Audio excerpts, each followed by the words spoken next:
Hey, what's going on, everyone? I'm Chris Kerrigan. Thanks for stopping by. So Thanksgiving was about a week and a half ago, and we finished all of the leftovers, and now I don't want to see anything that resembles Thanksgiving fare for the next year. Nor do I want to spend a lot of time in the kitchen right now. There'll be enough of that coming up over the next few weeks as we continue the holidays, and my daughter's birthday falls in there as well. So happy early Sweet 16 to you, Maddie. So what's on the agenda for today? What are we going to do? Well, it's got to be quick, easy, and delicious. And I think I've got just the thing. So quick, we're talking less than 30 minutes from prep to plate. So easy, we're only using 2 pans. You got to love that when it comes to cleanup. And so delicious, it's completely suitable to serve guests. I'm talking about a rigatoni with spicy Italian sausage and mushrooms in a tomato cream sauce. So let's get to it. We're going to start with the Italian sausage, which I picked up at Joe's Butcher Shop and Fish Market in downtown Carmel, Indiana. If you're local, I highly encourage you to stop on in. What a great group of people they have there. Extremely friendly, very knowledgeable. And if they don't have something, they'll order it for you. So when you can buy local, I highly encourage you to do so.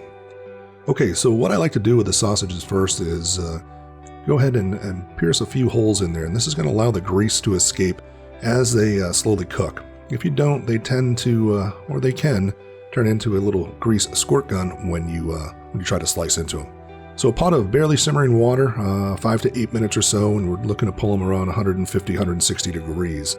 Above that temperature, they start to get a little bit mealy, meaning the fat and meat kind of separate and they get a little bit crumbly. Next, we're going to turn our attention to the mushrooms. So to a saute pan, we're going to add 2 tablespoons of olive oil.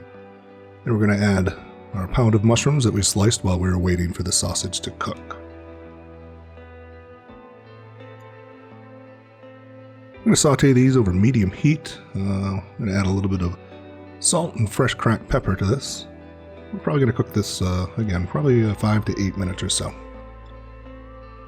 Once the mushrooms release their juices and look a little something like this, we're going to go ahead and add a half a cup of dry white wine. Using Sauvignon Blanc here. This is optional. If you don't want to use that, you don't have to. Go ahead and reduce this down, and then we're going to add our sausage to the mix that we've sliced up. One thing that I didn't show on camera was I did add 2 cloves of chopped garlic. To our sausage and mushroom mix, we're going to add 1 jar of tomato sauce. I'm using Rayo's homemade marinara. Working smarter, not harder here, folks. I could have made a sauce, but this was voted #1 tasting jarred sauce by America's Test Kitchen. So go ahead and put all that in there, 1 full jar, and stir to incorporate. Once we get that in there, I'm going to add a cup of heavy cream. How could this be bad?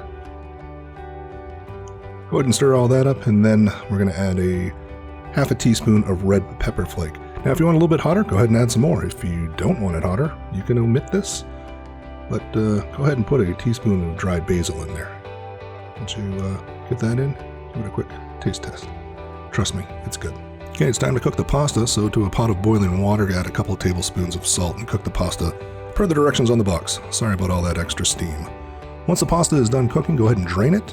And then we're going to add it right to our sausage mushroom saucy mix. I'm going to add a half a cup of Parmesan Reggiano, and I do recommend the Reggiano. And then we're going to add some freshly chopped up basil. The basil is not just there for looks, even though it does look beautiful. That sweetness really works well with the spiciness of the sausage and red pepper flake. So now, let's give it a try. Yep, it's a winner. All right, folks, there you have it. Quick, easy, delicious, and, well, it's beautiful, too. If you like this one, I hope you'll give the recipe a try and leave me some comments below. Tell me what you thought.